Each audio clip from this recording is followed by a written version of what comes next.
যাকে পার্টি আবার কেবলাদার এই দিনে প্রতিষ্ঠিত করেছেন, যাকে পার্টি একটি পবিত্র সংগঠন, পবিত্র দল, এই দলের অন্তর্ভুক্ত যারা তারাই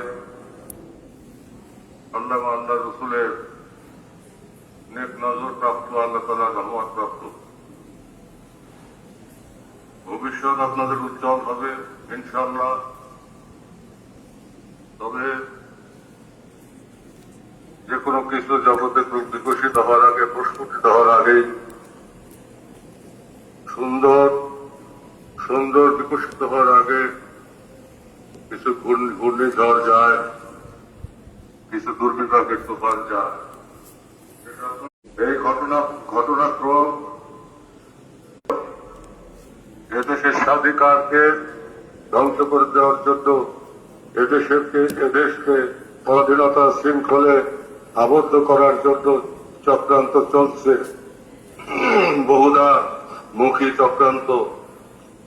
বহুমুখী চক্রান্ত চলছে। বিভিন্ন দেশ তাদের এজেন্ডা বাস্তবায়নে ব্যস্ত। আমরা বাংলাদেশকে ভালোবাসি, আমরা বাংলাদেশের সন্তান। আল্লাহ আমাদেরকে এই দেশে সৃষ্টি করেছে। এই দেশ ওলি আল্লাহ সকলের দেশ। ওলি আল্লাহ সকলের মাধ্যমে এই দেশে ইসলাম এসেছে, ভারতবর্ষে ইসলাম এসেছে, এমনকি আরব জাহানের বাইরে তামাম দুনিয়াতে ইসলাম প্রচারিত হয়েছে ওলি আল্লাহদের দ্বারা। এবং ওলি আল্লাহ সকল তাদেরকে যারা মৃত বলে, প্রকৃত অর্থে তারা বিশ্বাসী নয়, তারা বেঈমান।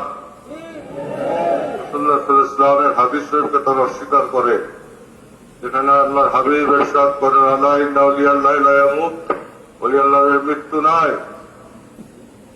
তারা আল্লাহ পাকের তরফ থেকে শক্তি প্রাপ্ত এবং নূরের দেহ নিয়ে আল্লাহর সান্নিধ্যে তারা অবস্থান করেন এবং আল্লাহর ইবাদতে মশগুল থাকেন। আল্লাহর সাথে তারা প্রেমের খেলা খেলে। তাই তাদের হক্কানি ওলি আল্লাহ সকলের মাজার শরীফের উপরে যারা হামলা করার ধৃষ্টতা দেখায়, তারা প্রকৃত অর্থে দেশবাসী, এদেশের মুসলমানদেরকে বিভ্রান্ত করে দৃষ্টি অন্যদিকে ধাবিত করতে চায়। তারা যদি মাজার শরীফের পবিত্রতাই রক্ষা করতে চায়, আমরাও তাদের সাথে সহযোগিতা করব।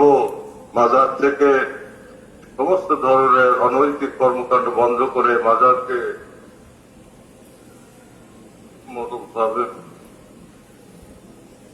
সব ধরনের বেশরীয়তি কর্মকাণ্ড বন্ধ না করে মাজারে হামলা করা, এটা কোন ধরনের নীতি নৈতিকতা, কোন ধরনের ইসলামী বিধান, কোন ধরনের ইসলামিক শরিয়া?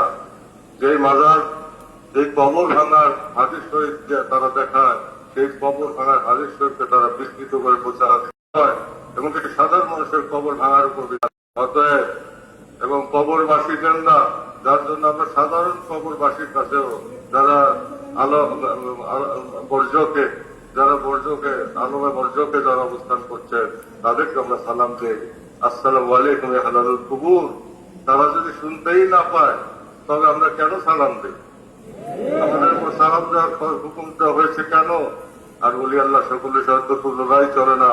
এরা তো জগৎ থেকে আল্লাহ তাআলার সান্নিধ্য প্রাপ্ত হয়ে এমন এক দেহ ধারণ করেন, জড়দেহ ছেড়ে দেওয়ার পরে যারা 770 থেকে 700 গুণ শক্তি বেশি বৃদ্ধি লাভ করেন, আল্লাহ তাআলা তাদেরকে পারিয়ে দেন। তেনারা জাগ্রত এবং তেনারা আল্লাহর কাছে দরখাস্ত করেন, তাই আমরা নামাজ পড়তে তাই জিয়ারত করি, যাতে করে সেই ওলি আমাদের জন্য আল্লাহর কাছে দরখাস্ত করেন, আমাদের জন্য আল্লাহর কাছে সুপারিশ করেন। করবেন আল্লাহ পাক। আল্লাহ পাক সবকিছুর মালিক, কিন্তু ওলি আল্লাহ সকল দোয়া না করলে ওলি আল্লাহ কারণ তেনারা কবুলিয়ত প্রাপ্ত, তেনারা চাইতে দেরি হয় কিন্তু আল্লাহ তাআলা দিতে দেরি হয় না। এমনি এক মাকামে তেনারা অবস্থান করে। এটা যারা অস্বীকার করবে, এটাকে যারা বিজ্ঞান প্রদর্শন করবে এবং তারা মুসলমানদেরকে বিভ্রান্ত করার জন্য তারা মিথ্যাচার করবে, মিথ্যা কথা বলে বেড়াবে, গীবত শিকায়ত করবে এবং সমাজে ফিতনা সৃষ্টি করবে। তারা আল ফিতনা তো অসাধ্য বেড়া কাটলে ফিতনা সৃষ্টি করা, হত্যা করার চাইতেও মহাপাপ এবং নাহক খুন করা তো নিষিদ্ধ, হারাম। এমনকি সে যদি বিধর্মীয় হয়, নিরীহ মানুষ হত্যা করা সুস্পষ্টভাবে নিষিদ্ধ। ইসলাম শরীয়তে, কোরআন এবং হাদিসে নিষিদ্ধ। আল্লাহ বলেন যে একটি মানুষকে যে হত্যা করলো সে যেন তামাম দুনিয়ার মানুষকে হত্যা করলো, যে একটি মানুষকে রক্ষা করলো, নিরীহ মানুষকে রক্ষা করলো, সে যেন তামাম দুনিয়ার মানুষকে রক্ষা করলো, হেফাজত করলো। যে একটি নিরীহ মানুষ হত্যা করলো সে যেন তামাম দুনিয়ার মানুষ হত্যা করলো। আমরা গীবত করি না জেনে না বুঝে, এখন গীবত আসাদ তুমি না জেনা, গীবত করা ব্যবচারের চেয়ে একটু বড় অপরাধ। অথচ সেই গীবত কিছু সংখ্যক পথভ্রষ্ট মৌলবী সাহেব, মৌলবী নামধারী মুনাফেক, এরা এই গীবত অব্যাহত রেখেছে, মিথ্যাচার করছে। এমনকি বিশ্ব জাকের মুজিলের মতো শরীয়তে সর্বশ্রেষ্ঠ পদবীকে নিয়েও তারা মিথ্যাচার করে যাচ্ছে, মিথ্যাচার করে যাচ্ছে অবলীলাক্রমে, যেটাকে আমরা তীব্রভাবে প্রতিবাদ জানাই এবং এই সমস্ত হঠকারী কর্মকাণ্ডকে বিরত থাকতে তাদেরকে আহ্বান জানাচ্ছি। অন্যথায় এর প্রতিক্রিয়া হবে অত্যন্ত ভয়াবহ। দেশবাসীর ভিতরে চৈতন্য জাগ্রত হবে। Every action has an equal and inverse reaction. প্রত্যেক ক্রিয়ার সমান বিপরীতমুখী প্রতিক্রিয়া আছে। তাই দেশে একটি পরিবর্তন হয়েছে, ছাত্রদের আত্মত্যাগের বিনিময়ে একটা পরিবর্তন এসেছে।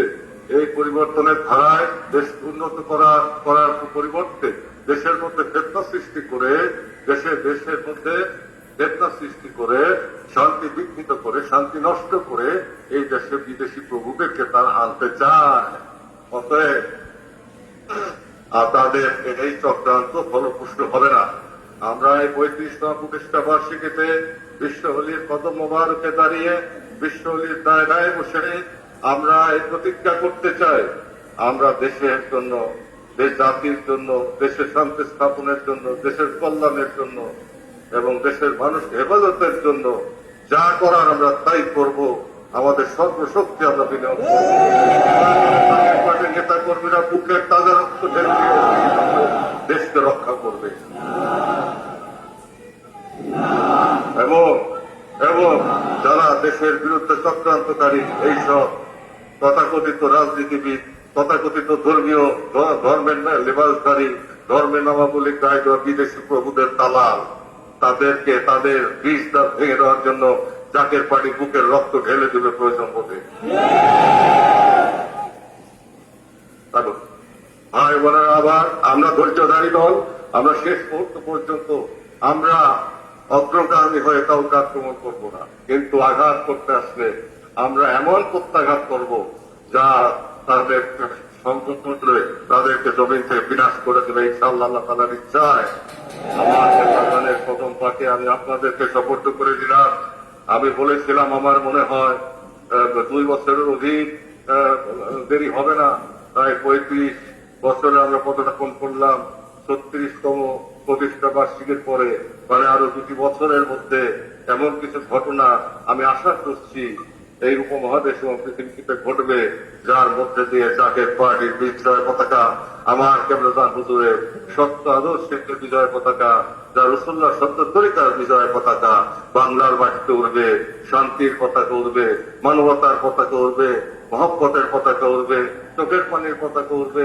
ইসলাম প্রকৃত ইসলামের শাশ্বত সুধা মানুষ পান করবে, সুঘ্রাণ ছড়িয়ে পড়বে দিকে দিকে এবং মানুষ শান্তিতে বসবাস করবে। আর দুশ্চিন্তাগ্রস্ত হওয়ার কোন কারণ থাকবে না। মানুষের দ্বারা মানুষের আর কোন ক্ষতি হবে না। তাই প্রাণপ্রিয় ভাই বোনেরা আমার, আপনাদেরকে পুনরায় অভিনন্দন জানিয়ে বাবার কদম পাকে সমর্থ করে দিলাম, আল্লাহ রসুলের হাতে সঁপে দিলাম। আপনাদেরকে আল্লাহ পাক আমার জিন্দা বাবার উসিলায় দীর্ঘ হায়াত দারাজ করেন, সুস্বাস্থ্য দান করেন, সবাইকে রহমতের চাদরকে ঢেকে রাখেন। আপনাদের সবার মঙ্গল হোক। আপনারা শেষ নিঃশ্বাস পর্যন্ত জাকের পার্টি ইসলাম ইমান ইহসানের বিজয় ধ্বজা, এই ধ্বজা আকাশে বাতাসে উত্তোলন করে রাখেন, এর বিজয় সুনিশ্চিত করেন। সাফল্যের তার প্রান্তে আপনারা সফলতা আপনারা অর্জন করেন।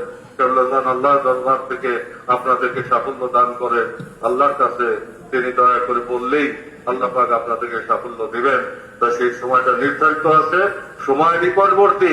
ইনশাআল্লাহ আমি তো আশা করি 2 বছরের অধিক সময় যাবে না। 2 বছরের মধ্যে ইনশাআল্লাহ তাআলা জাকের পার্টির পতাকা আকাশে বাতাসে উড়বে। নারায়ে তাকবীর, নারায়ে তাকবীর, আল্লাহু আকবার, বিশ্ব অলি খাজা ফরিদপুরি জিন্দাবাদ, বিশ্ব অলি খাজা ফরিদপুরি, জিন্দাবাদ, নারায়ে রিসালাত, ইয়া রাসূলুল্লাহ, নারায়ে রিসালাত, ইয়া রাসূলুল্লাহ, দ্বীন ইসলাম, জিন্দাবাদ, দ্বীন ইসলাম, জিন্দাবাদ, সত্য তরিকা, জিন্দাবাদ, রাসূলুল্লাহ সত্য তরিকা, জিন্দাবাদ, কেবলাজানের সত্য তরিকা, জিন্দাবাদ, জাকের পার্টি, জিন্দাবাদ, জাকের পার্টি, জিন্দাবাদ, জাকের পার্টির 35তম প্রতিষ্ঠা বার্ষিকী, জাকের পার্টির 35তম প্রতিষ্ঠা বার্ষিকী, জিন্দাবাদ, দ্বীন ইসলাম, জিন্দাবাদ, নারায়ে তাকবীর, আল্লাহু আকবার, নারায়ে তাকবীর, আল্লাহু আকবার, নারায়ে তাকবীর। আল্লাহু আকবার। وآخر دعوانا أن الحمد لله رب العالمين. السلام عليكم ورحمة الله وبركاته.